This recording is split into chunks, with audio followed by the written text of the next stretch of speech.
Goeienaand, Lewende Woord Centurion en almal wat deel is van ons woordskool. Welkom in hierdie koue wintertyd. Ons gaan nog vanaand met julle kuier oor woordskool en volgende Woensdag ons is nog 2 woordskole en dan gaan ons vir 2 weke 'n bietjie met verlof na Namibië toe, so dit gaan nie vir ons moontlik wees om op te neem nie en dan sien ons julle net kort daarna, die week van die 20ste weer. Ja. So dankie vir Johan Herbs wat vir julle 'n bietjie inductive Bible study metode geleer het. So Johan, ons waardeer jou. En kom ons gaan aan met Korintiërs. Ja, ons het 'n baie goeie mannekonferensie gehad van ja. daardie besige tyd en wat ons bietjie vasgedraai het en alles waarmee ons besig was. En Johan het ons bietjie uitgehelp en ons waardeer dit geweldig baie. Ons hoop jy Johan se Bybelstudie geniet in die boek wat hy gedoen het. So kom ons begin vandag weer verder aan met Korintiërs. Ons is by 1 Korintiërs hoofstuk 10 vers 1 as jy soontoe kan blaai. Miskien terwyl jy soontoe blaai wil ek net terugvoer gee oor die mannekonferensie en net sê dit het uitstekend goed gegaan. Ek het die manne aanbeveel om hulle byle en hulle Bybels saam te bring. En almal was baie bekommerd dat dit te gevaarlik is. En weet jy wat, ek dink juist daaroor. Manne is so 'n bietjie gevaarlik, maar hulle gevaarlikheid is onder beheer. Want ons het byle gekap, die hele plek was vol houtsplinters en al, maar daar was die een druppeltjie bloed wat gevloei het van iemand wat hom per ongeluk raak gesny het of iets raak gekap het of iets afgekap het nie. My vrou was baie bekommerd, maar manne, en dis die mooiheid, daar's 'n hele preekie in. Manne kan hulle gevaarlikheid beheer. Man, ek was trots op die man. Selfbeheersing. Ja, so, ja. Here, dankie vir Korintiërs. Dankie vir Paulus wat hierdie boek skryf en manne aanbeveel dat hy dat hulle vir hom moet luister, 'n gemeente aanmoedig om te sê, hoorie, ek is lief vir julle, maar julle moet by die woord hou. Ons eer U, Jesus, vir hierdie boek en dat dit tot ons lewensinstruksie gee. Dankie, Jesus. Amen. Amen. Goed, nou ek wil vinnig net hier stil maak, dat my selfoon nie lui nie, en dan kan ek met jou gesels, en terwyl ons hierdie lees, ek wil saam met jou hierdie lees, broers, ek wil nie hê dat julle moet hieroor onkundig wees nie. Ons voorouers was almal onder die wolk, en het almal deur die see gegaan, en in verbondenheid met Moses is almal in die wolk, en in die see gedoop. En almal het dieselfde geestelike kos geëet. En almal het dieselfde geestelike drank gedrink. Want hulle het gedrink uit 'n geestelike rots wat hulle gevolg het. En die rots was Christus. Nogtans het God in die meeste van hulle nie 'n behaag gehad nie, want hulle liggame is in die woestyn verstrooi. Hierdie ding het gebeur as 'n voorbeeld vir ons, sodat ons nie na bose dinge sal hinker, soos hulle ook gehinker het nie. Moenie afgodedienaars wees, soos sommige van hulle nie. Daar staan immers geskryf, die volk het gaan sit om te eet en te drink, en het opgestaan om te speel. Okay, hierdie is my so random konteks, so verduidelik my, waarvan praat Paulus hier? Waarvan het hy gepraat in hoofstuk 9? Ja, hoofstuk 9 gaan oor Paulus se antwoord. Onthou, daar's hierdie eerste stuk van Paulus, wat hy praat oor die partyskap in die kerk, hoofstuk 1 tot 3, 4, 5 en 6 gaan oor sonde in die kerk, en dan by hoofstuk 7 dan antwoord hy Chloe se brief verder, wat nou verder gaan oor seksualiteit en vra oor die huwelik en ons roeping om heilig te lewe. Maar by hoofstuk 8 dan kom hy by wat ons eet en nie mag eet nie, want vir die vroeë kerk was dit 'n groot ding. Daar was Jode wat kosher kos net alleen geëet het en heidene wat offervleis geëet het en nie geëet het nie. En dan is hy besig om oor hierdie goed te praat en dan eindig hy hoofstuk 9 as hy verder praat oor hierdie wat mag ons eet, wat mag ons nie eet nie, dan kom dit in sy eie lewe dat hy alles sal neerlê sodat hy vir almal kan red. En dan kom hy by, hy's 'n atleet met dissipline toepas. Ek hardloop, ek boks, maar ek dissiplineer my liggaam, vers 27, sodat ek diensbaar, sodat ek nie terwyl ek vir ander gepreek het, dalk self gediskwalifiseer word nie. So hy praat oor die dissipline van die regte ding doen in die skrif. Ja. In terme van eet, ook in terme nie net van kouserkos of afgodsvleis eet nie, van die nagmaalkos eet.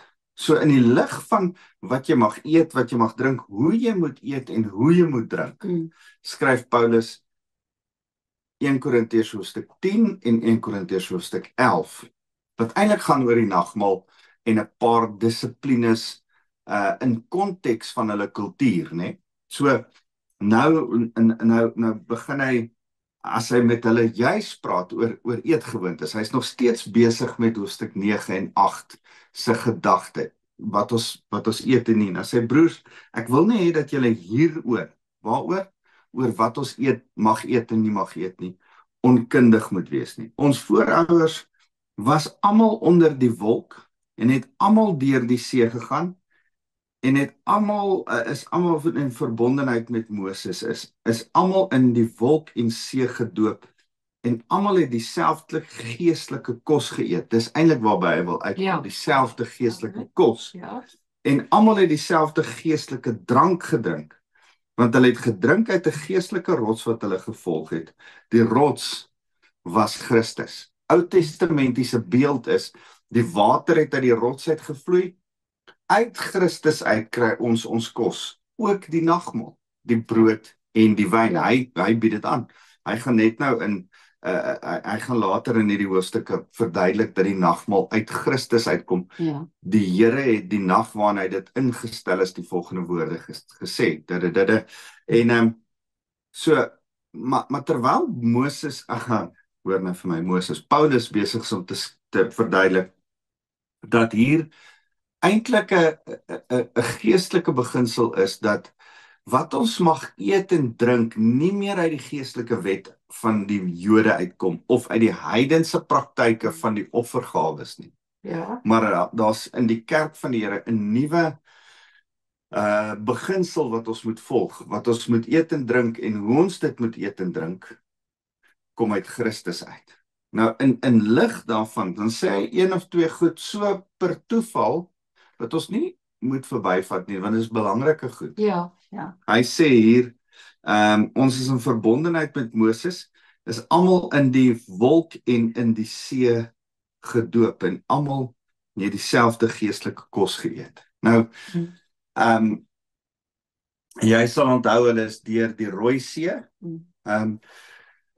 dat ek net van die dit is deel van winter woordskool.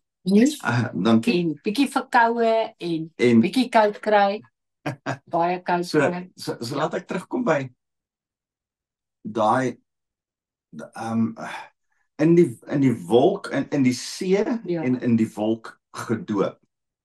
Wat beteken dit? Hy sê hier, in die see en in die wolk gedoop. In die wolk en in die see gedoop. So, daar's 'n mooi vergelyking, en Neville Norden het so 'n boekie van die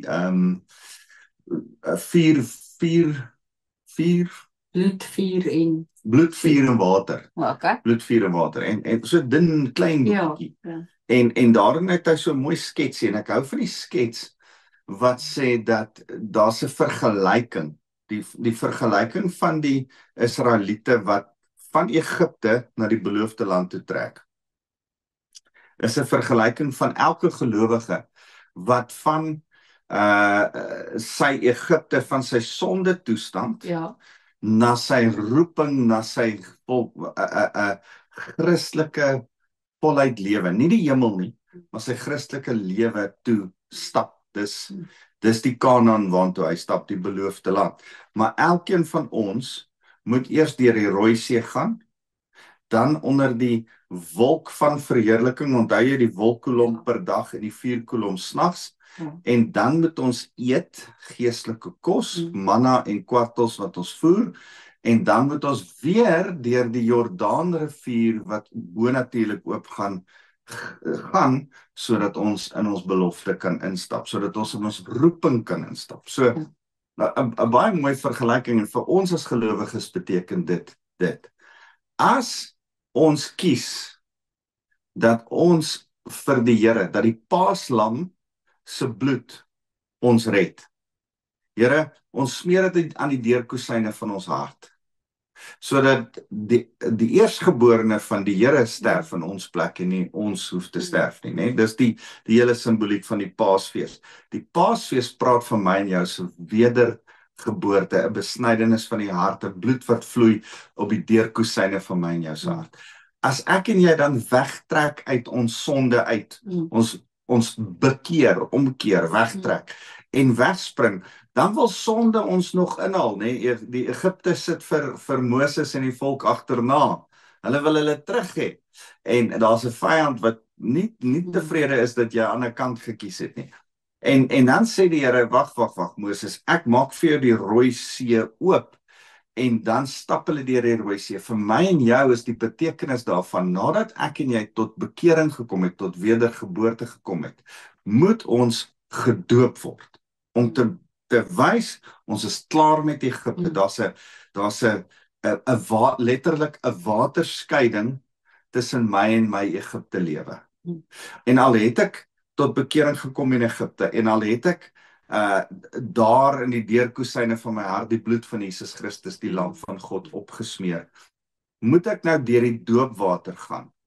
En as ek deur die doopwater gaan, vir ons is dit iemand onder die water indruk om te sê, jy saam met Christus dood, maar jy lewe nou in Christus saam met hom tot gehoorsaamheid. Nou is jou hele lewe in 'n nuwe rigting en dit is tot Christus. Dis die simboliek van die dood en van die doop, en die simboliek van wat gebeur as ons uit ons Egipte in 'n woestyn na die beloofde land toe op pad is, né? Dan kom die Here en hy kom gee sy Heilige Gees. Hy doop ons onder sy heerlikheid. Ons word aangevuur in die donker tye en ons word oorskadu in die goeie dagtye met die wolk van heerlikheid, die Heilige Gees oor ons. Dan het ons die Heilige Gees. En in die lig van die Heilige Gees begin ons eet, geestelike kos eet. Dan voer hy ons met manna en kwartels, die brood van die lewe. Ja. En dan voer hy ons in die woestyn. Dan begin ek en jy hierdie brood eet, verstaan dit ons eie maak, en in die lig daarvan, dan kry ons geestelike kos, dan drink ons water uit die rots uit. Daar was 2 keer water gewees. Die eerste keer sê hy, slaan die rots, en die rots is geslaan, en die tweede keer praat met die rots. Vir my en jou as geestelike beteken dit, dat Jesus Christus die rots was geslaan, en toe kry ons die Heilige Gees, die uitstorting van die Heilige Gees. En nou as gelowige, moet ek en jy die Heilige Gees net vra, kom leef in ons lewe, en dan kry ek en jy Johannes 7 vers 37, die strome van lewende water wat van binne afvloei. So daai hele vergelyking is nog steeds vloeiend en werk nog steeds uit ons lewe uit. So vir die groter kerk het Christus gesterf en toe kom die Heilige Gees. Vir ons as individu hoef hy nie weer nou te sterf nie. Ons hoef net te vra, op grond van die feit dat hy gesterf het, sal nie asseblief die Heilige Gees in my binneste laat woon. En dan sê die skrif, word jy gedoop met die Heilige Gees, om in jou belofte, jou roeping, jou bediening in te gaan.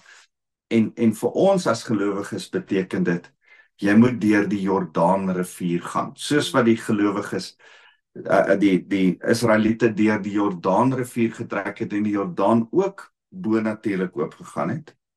So is daar 'n doping van die Heilige Gees nodig, 'n vervulling van die Heilige Gees nodig vir ons, om in ons bediening, ons beloofde land in te gaan. So 'n mooi vergelyking, né? Ja. En Paulus verstaan dit hier. Paulus verstaan dat hy sekerlik dit vir die Korinte verduidelik het. En hy verwys na 'n preek van hom, wat hy daaroor gepreek het. En ek dink dis 'n preek wat ons meer gereeld vir mekaar moet preek.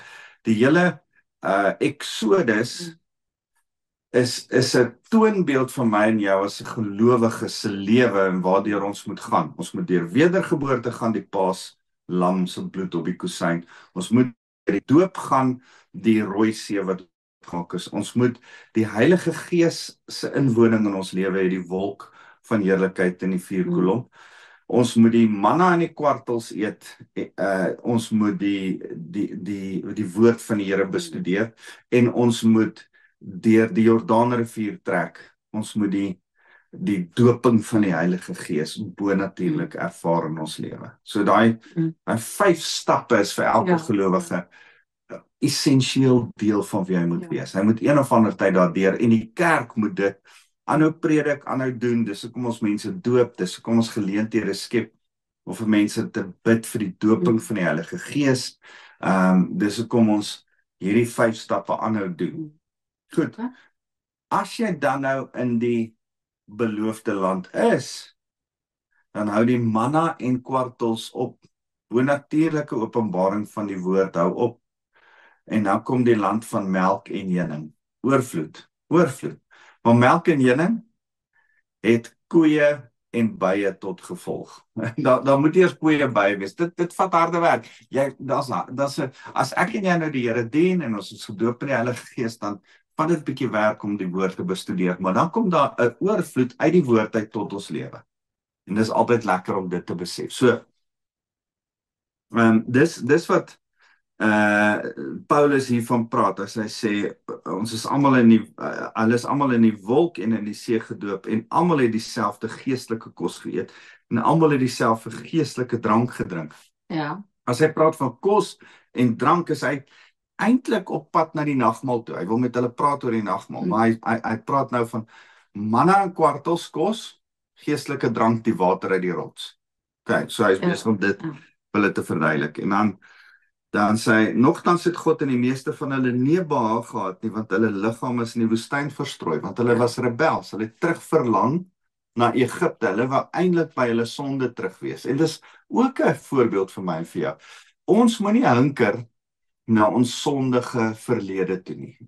Pas op dat jy hinker na jou sondige verlede. En nou gaan hy aan, nou sê hy, hierdie dinge het gebeur as 'n voorbeeld vir ons, sodat ons nie na bose dinge sal hinker, soos hulle ook gehinker het nie. Moenie afgode dienaars wees, soos sommige van hulle nie. Daar staan immers geskryf dat die volk het gaan sit om te eet en te drink en opgestaan om te speel.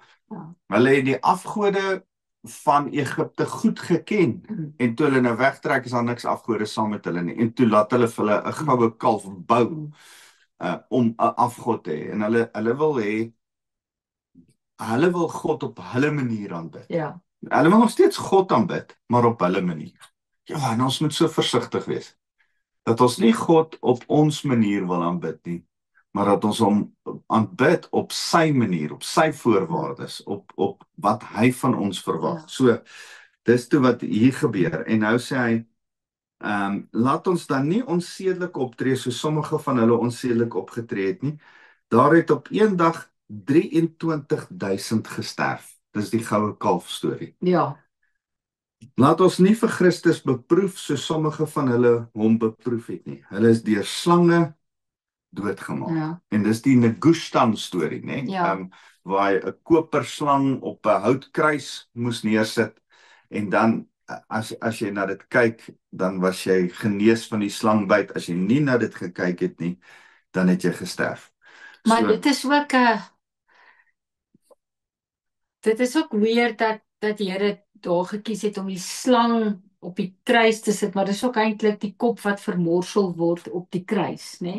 ja. So hulle het eintlik na die kruis gekyk wat die slang oorwin het, en nie na die slang op die kruis nie. Ja, die slang by kruis is gekyk. Ja. Ja. Die oorwinning van die slang Ja. aan die kruis is eintlik die storie. En dis Ja. die Negushtan. En dis interessant dat die medici vandag nog uit 'n eintlik 'n Griekse mite wat met hierdie mite, baie van die Griekse mitologie Ja, is er nog hou meer verband met van die Bybelse stories, né? Soos die kruis met die slang op, is daar Griekse mitologie wat dit, en vandag is daar 2 slange aan 'n kruis, dis die mediese simbool. Ja.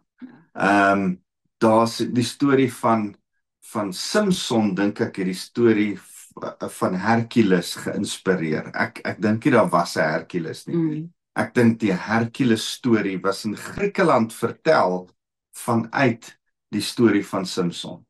Dis my persoonlike siening van baie van die Griekse mitologie kom eintlik uit Israel uit Bybelse stories wat hulle daar gaan vertel het wat nou in Griekeland folklore geword het.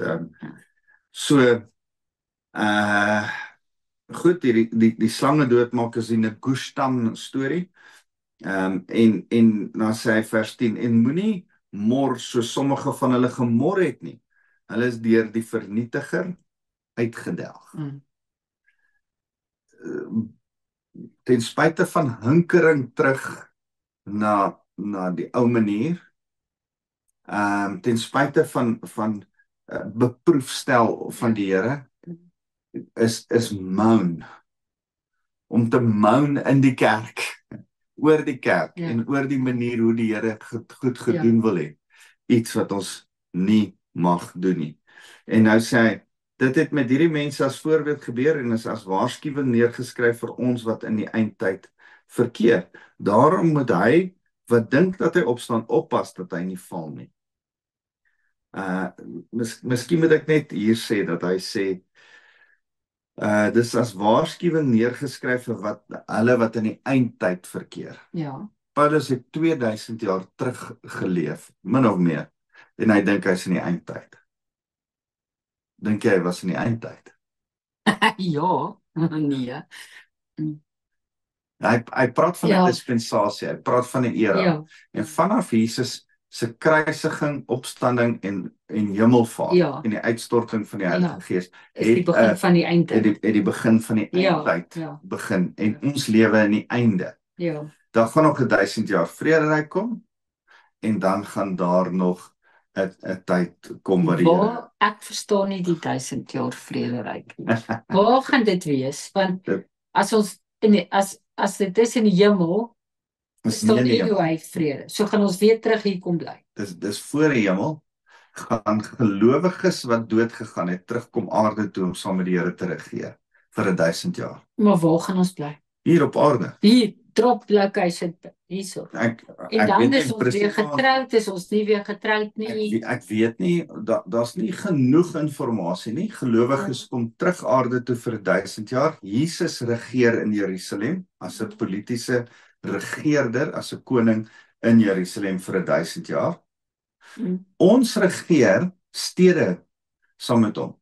En op aarde in daai 1000 jaar gaan daar mense wees wat nie meer kan sterf nie, want hulle het al geleef en het... Maar gaan ons almal in Jerusalem bly? Nee, ons gaan stede hê om te regeer. Ons gaan in Suid-Afrika, in Amerika, in Australië en oral te bly. En daar gaan mense wees wat nog gebore word wat 'n keuse moet maak, soos wat ek en jy vandag 'n keuse moet maak vir Jesus Christus. Is jy 'n bietjie die mekaar? Ja. Dis die 1000 jaar. Ek het hieroor al gepreek.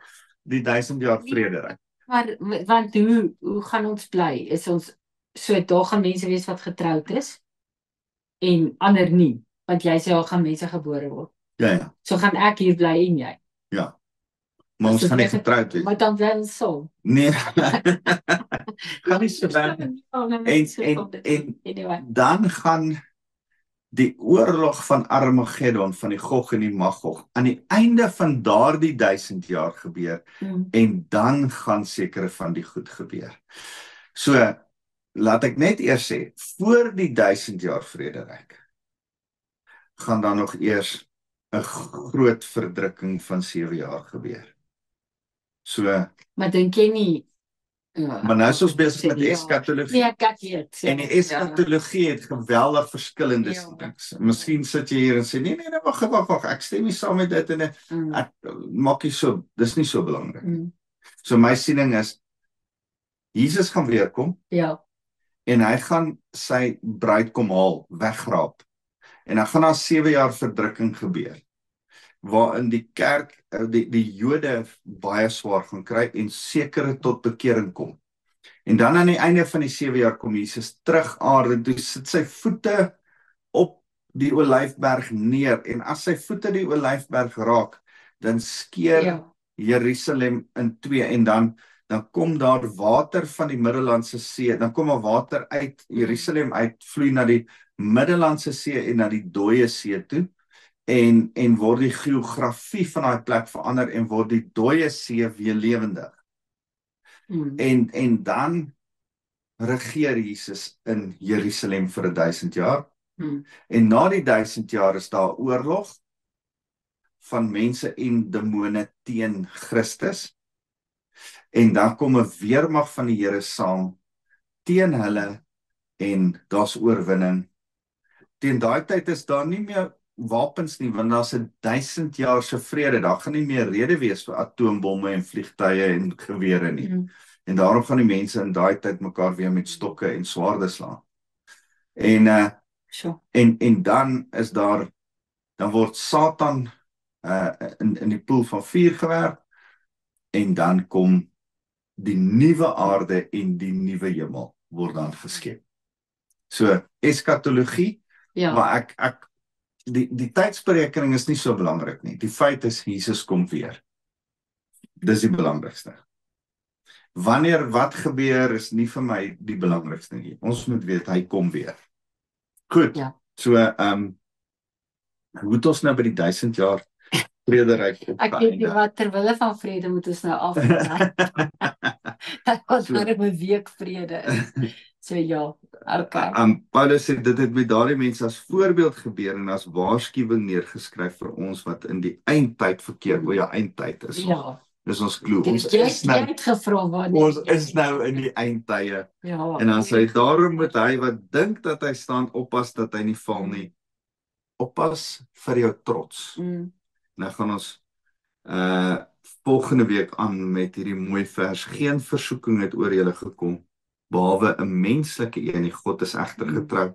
Hy sal nie toelaat dat julle bo julle vermoë versoek word nie, maar sal saam met die versoeking ook uitkoms gee, sodat julle dit kan en mag verdien. So, Here, baie dankie dat u vir ons so 'n mooi voorbeeld uit Exodus uitgee, van ons persoonlike verlossingsplan van u.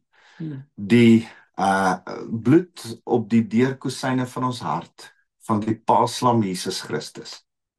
Die deur die Rooi See gaan simboliseer ons doop.